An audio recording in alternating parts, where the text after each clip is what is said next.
Entertainment for you के नाजरीन खुशामदीद। ये कहानी 1963 लुजियाना की है। पीटर विल स्मिथ एक अफ्रीकी अमरीकी आदमी सफ़ेद फार्म जमींदारों ने काम करने के लिए इसके ख़ानदान से छीन लिया है।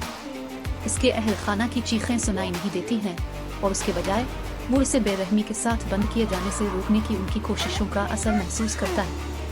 एक कार के जरिए जाते हुए उसने देखा कि कई आदमियों के कटे हुए सर जमीन पर ट्राफी की तरह लगाए गए।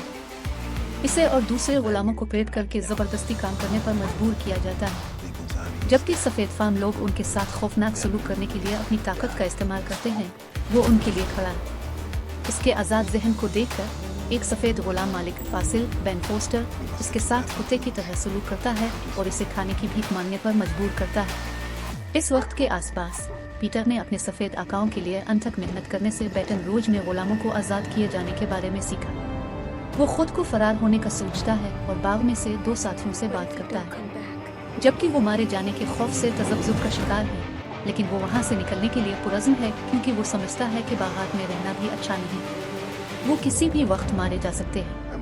नतीजे के तौर पर वो इस बाग के कंट्रोल में सफ़ेद फार्मों पर हमला करता है और भाग जाता है। चंद दूसरे गुलाम उसके साथ तय करते हैं, जबकि सफ़ेद फार्म उनका पीछा करने की कोशिश करते रहते हैं। जब कोई मारा जाता है वो अपनी ज़िंदगी की जंग लड़ते रहते हैं। इस मौत के नतीजे में पीटर और दूसरे गुलाम अपनी मंजिल की तरफ जाने के लिए रास्ते जुदा करते हैं, यहाँ तक कि वो दलदल में छप जाता है और अपनी ज़िंदगी के लिए एक मुहलिक मगरमच्छ से लड़ता है। खौफनाक जख्मों के बावजूद अपने अज़्म का दामन नहीं छोड़ता।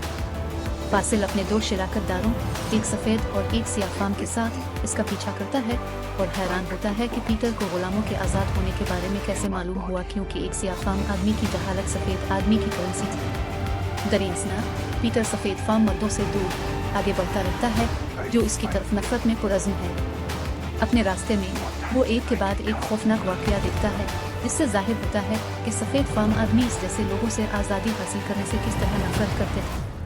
जब फासिल आखिरकार पीटर को पकड़ने में कामयाब हो जाता है, वो इस पर हमला करता रहता है और इसे खाने के एक छोटे से टुकड़े की भीख मांगने पर मजबूर करता है। जब वो अपनी बंदूक पीटर के सर पर रखता है, वो एक सियाह फार्म मुहाफिज के हाथों मारा जाता है और बच जाता है। वो पीटर को अपने कैंप में ले जाते हैं और उसके जख्मों का इलाज करते हैं। इन तमाम आजमाइशों और मुसीबतों के बाद पीटर यूनियन आर्मी में भर्ती हो जाता है। इसे अपनी कौम के लिए लड़ना है और एक सिपाही के तौर पर घर लूटना है। अपनी फतह के बाद लुजियाना वापस आने पर इन फौजियों ने तमाम गुलाम बाशिंदों को बताया कि वो अब आज़ाद हो चुके हैं।